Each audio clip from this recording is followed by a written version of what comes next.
Greetings and welcome to another episode of OpenShift Outdoors. I'm your host, Charo Groover, and today I'm going to be diving a little bit deeper into how to create a workspace in OpenShift Dev Spaces. This is a follow-on video to the previous video that I made, which was actually the pilot episode in this new video blog series, that gave you a quick introduction to OpenShift Dev Spaces and the inner loop developer problems that it solves in a cloud native ecosystem.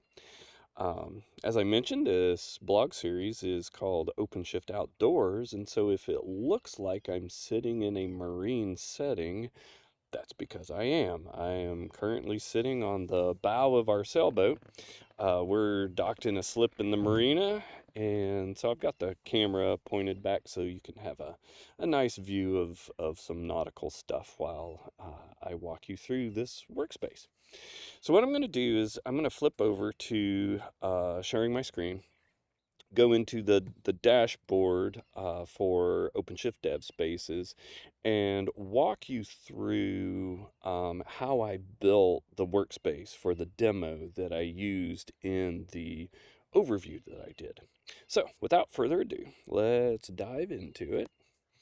You are now looking at the login screen for OpenShift Dev Spaces. I'm using the out-of-the-box OAuth provider that comes deployed with OpenShift to provide authentication.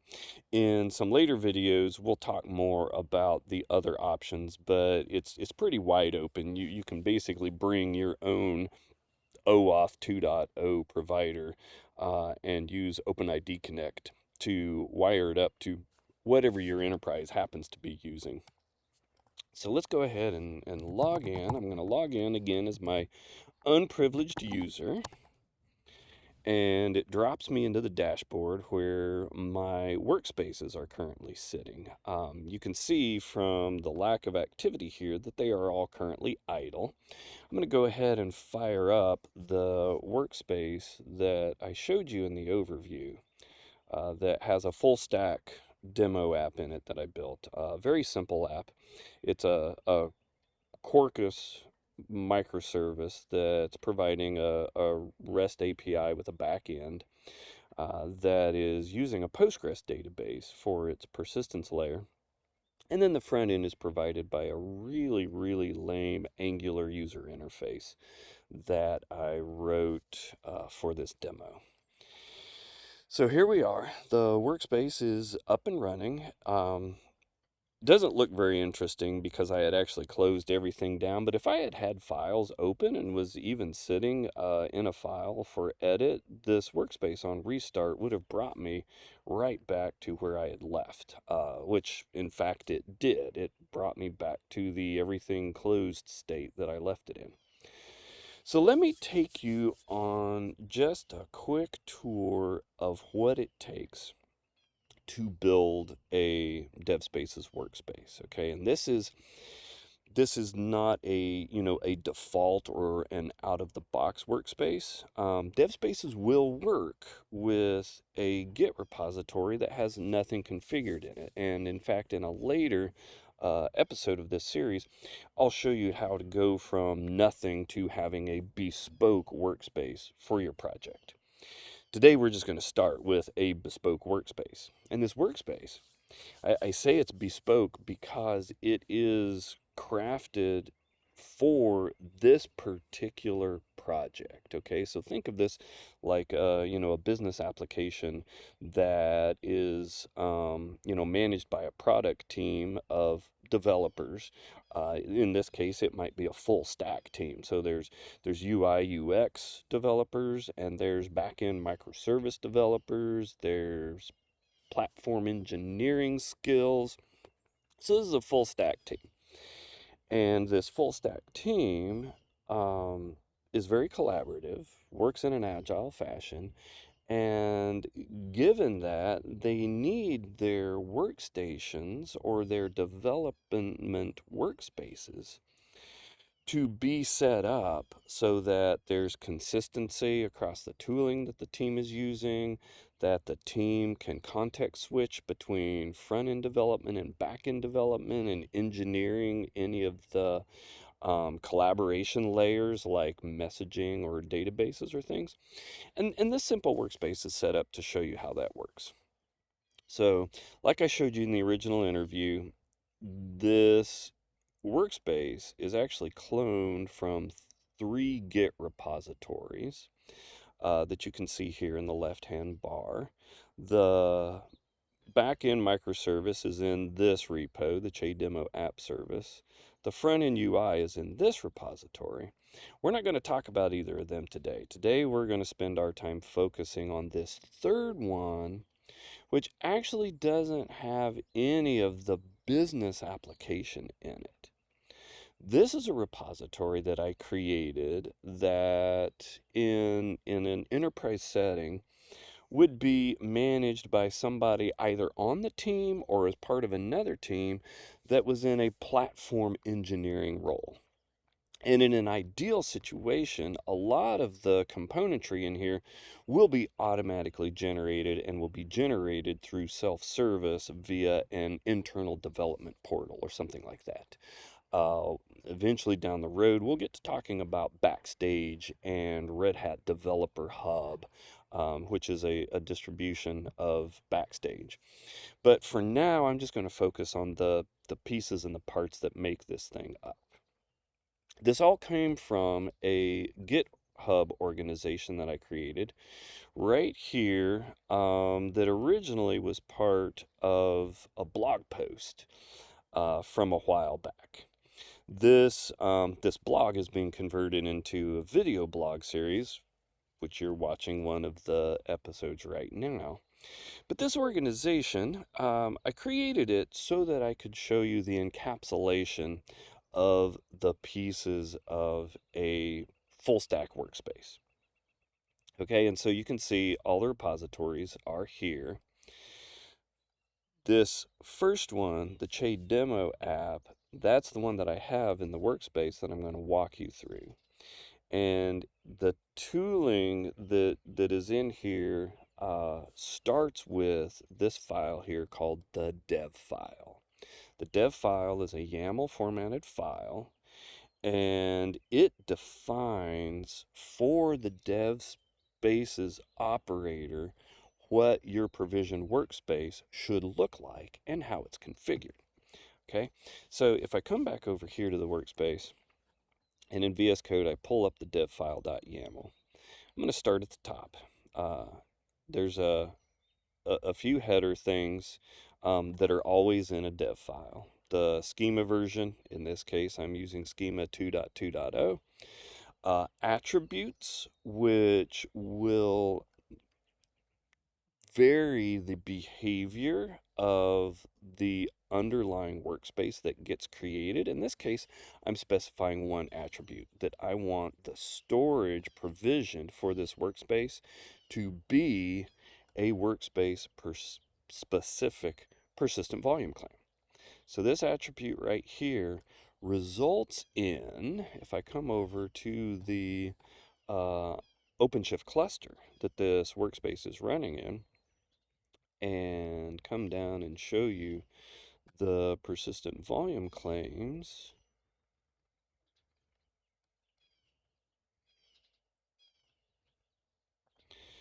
you'll see these persistent volume claims with an odd name, right? This is a generated name. These persistent volume claims are workspace specific. And so this running workspace right now has associated with it one of these persistent volumes that is connected to the workspace via the specific persistent volume claim. So because I'm specifying a workspace strategy in my attribute, one of these gets generated the first time that workspace is deployed.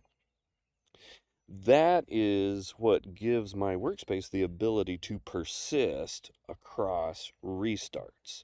It's it's the analog of the local disk in your workstation when you're doing all of your development work on a local workstation. So the attribute section here, like I showed you, is for varying behaviors of the workspace when it's created. The only really important thing that I'm using right now in the metadata section is just giving this workspace a name, the Che Demo app. And that's what shows up in my dashboard as the name of this workspace. The next section here, the projects section, is where I'm defining the Git repositories that the code is being checked out from when this workspace is created. And here I'm specifying that this project source comes from a Git type.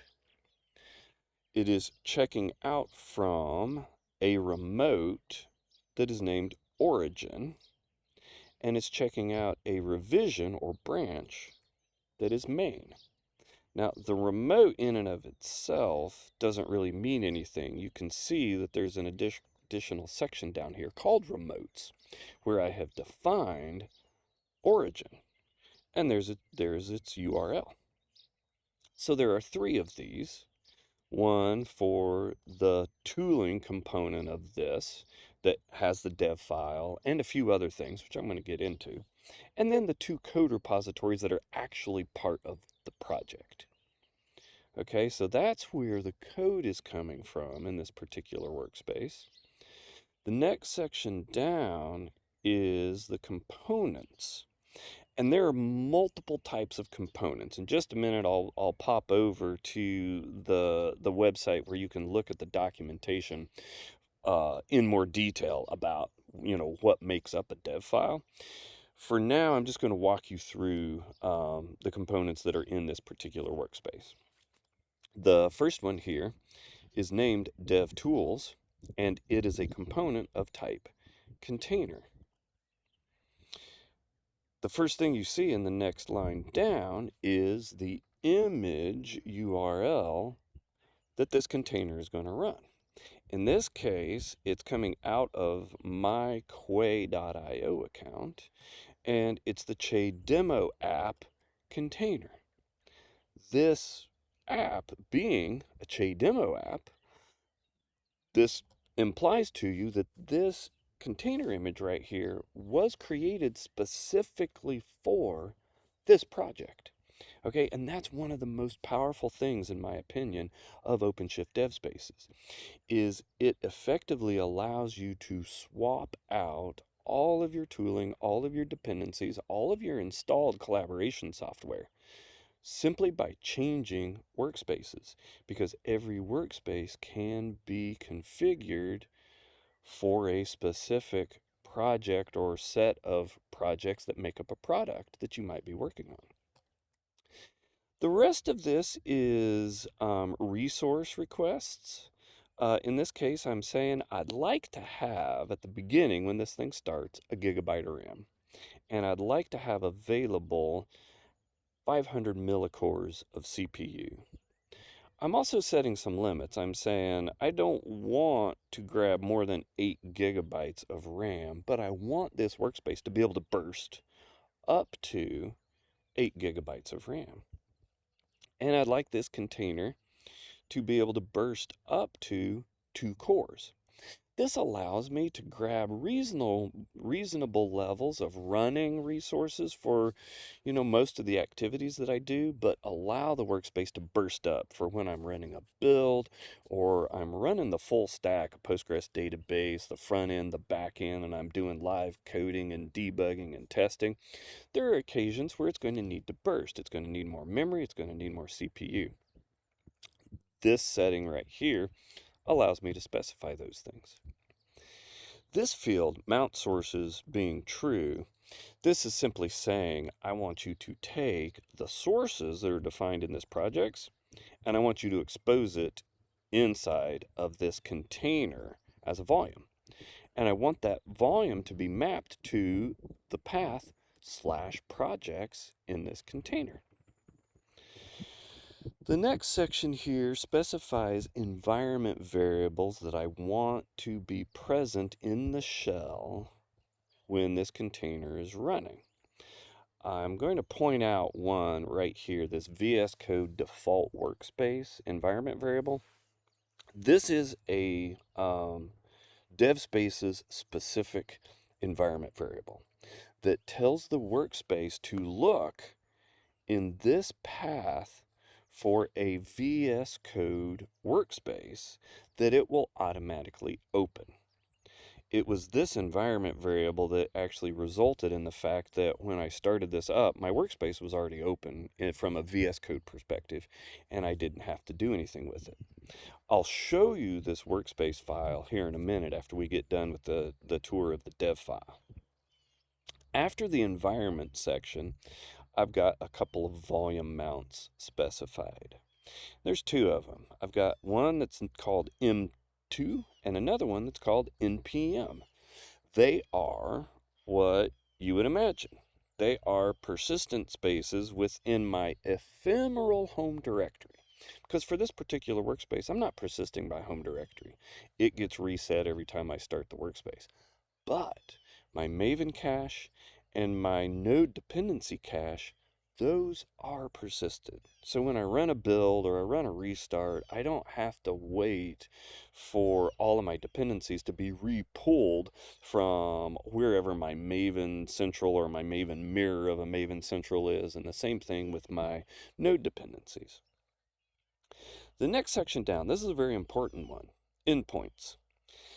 This here is how I can connect my workspace to either my browser that is outside of the OpenShift cluster or other tools outside of the OpenShift cluster, or to other components inside of the OpenShift cluster. There's two things going on here. One is an exposure that's called public.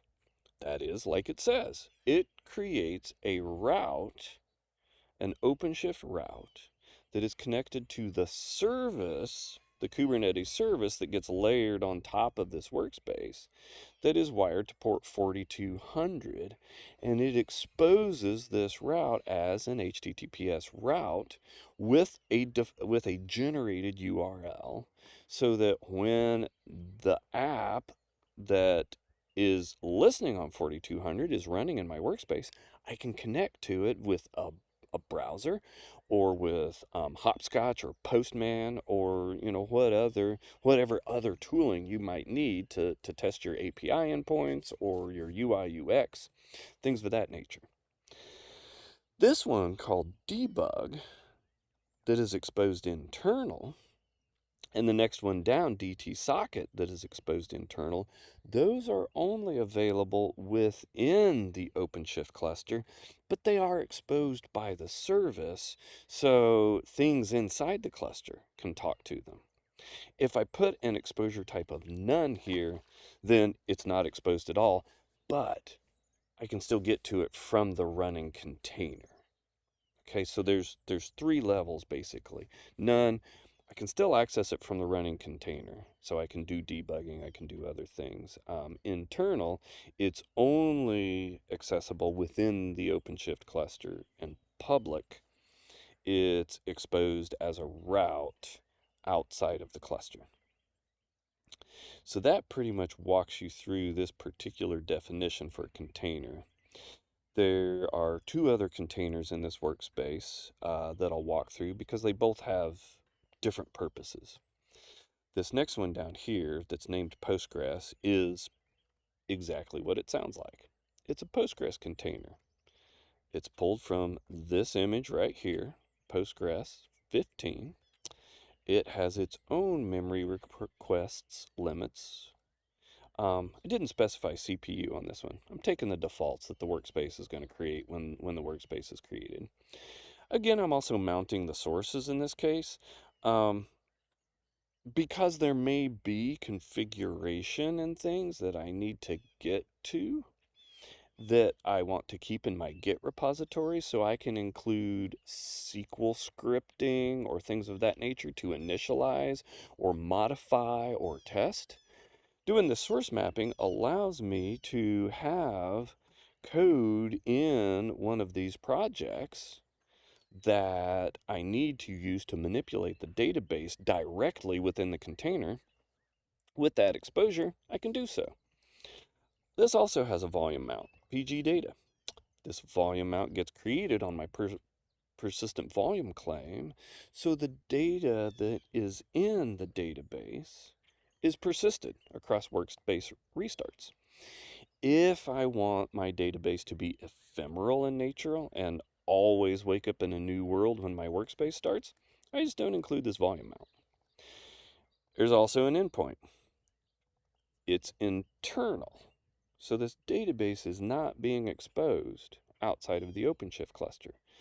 But port 5432 is available as a TCP socket on a service so that other things in my workspace can connect to it via the service. This next container, this is a slightly different one. From the look here, you can't really tell that it's different from the other two, but I'll show you when we get to the commands section why it's different. This one, called OCCLI, runs a single command. It runs the bash command, the bash shell, and does this logic right here, which is effectively grabbing the command line interface for OpenShift and Kubernetes, the OC command line interface and the kubectl command line interface, and it's copying them into my /projects directory. The reason I'm doing this is to ensure that regardless of the OpenShift cluster that this workspace runs on, it will always have the correct version of the command line interface. This container is run as an init container when the workspace starts.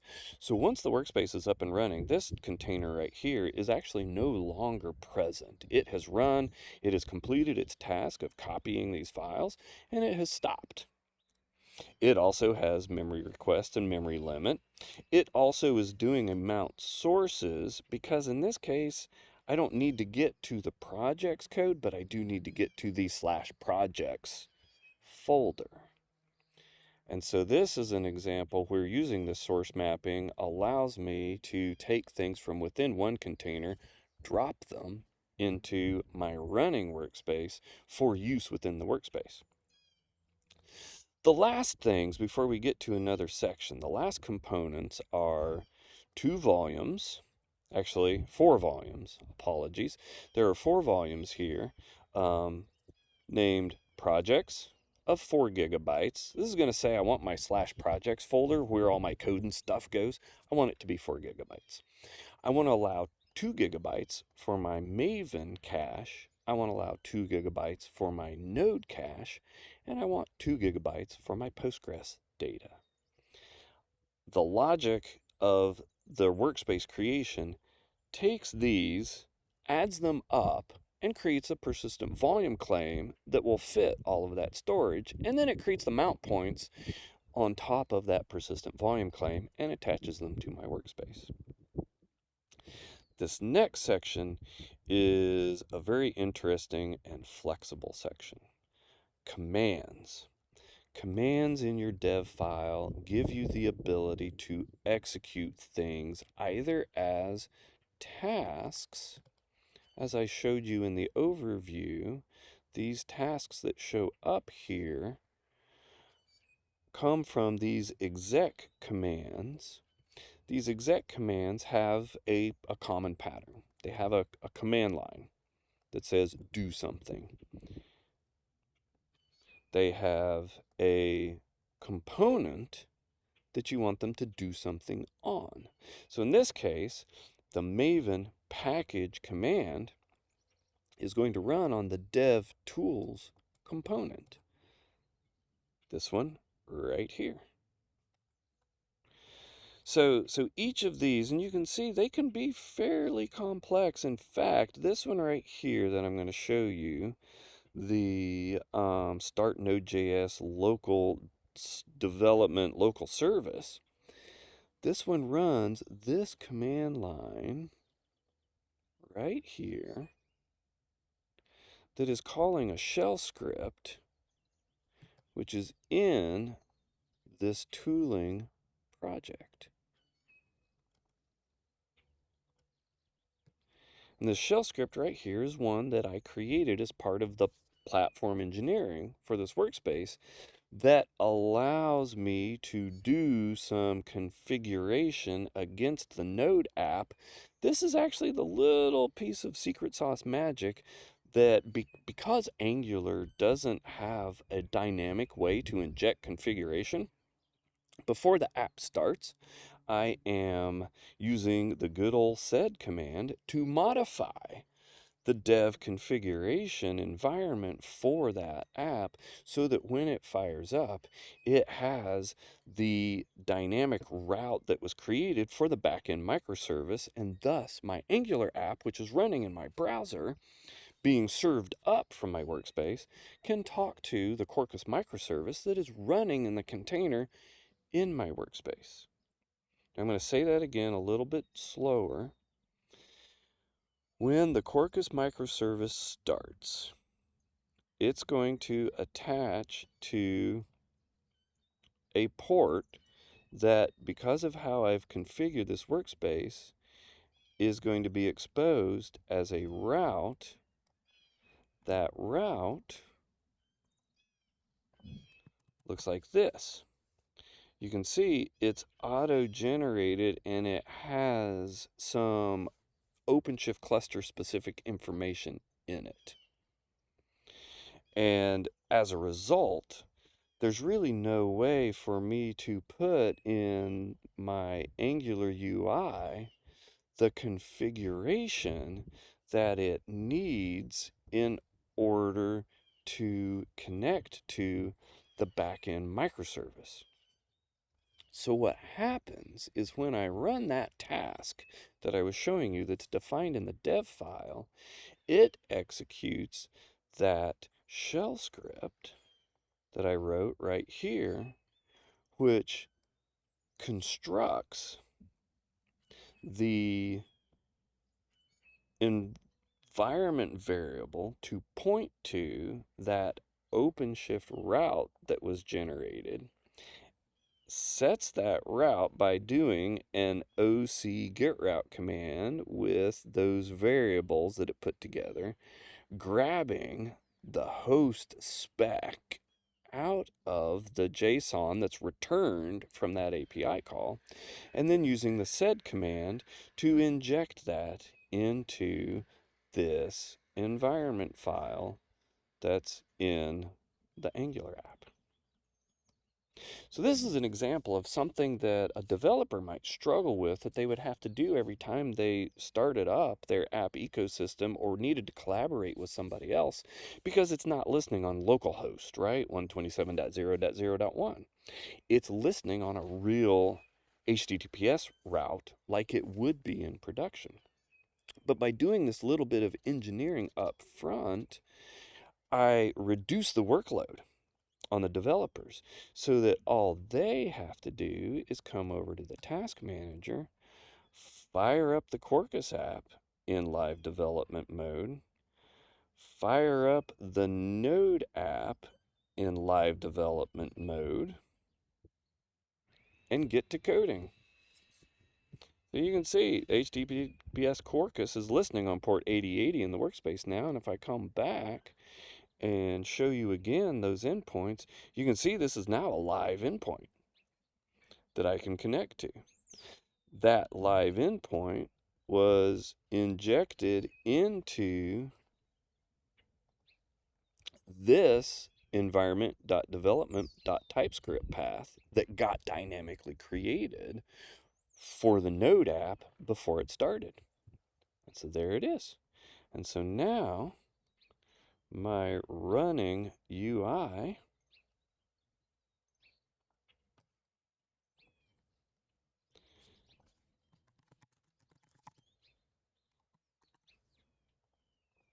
is connected to a backend microservice that is also running in my workspace and storing data in a Postgres database that is also running in my workspace. So the next thing I'm going to show you to wrap this up is how that OCCLI event or command got run. You see, it's different. These are execs that show up in my task manager as tasks. This one here is of type apply. That type apply says run this as an init container when the workspace starts up. And the way that the workspace knows to run that as an init container is that I have a pre-start event.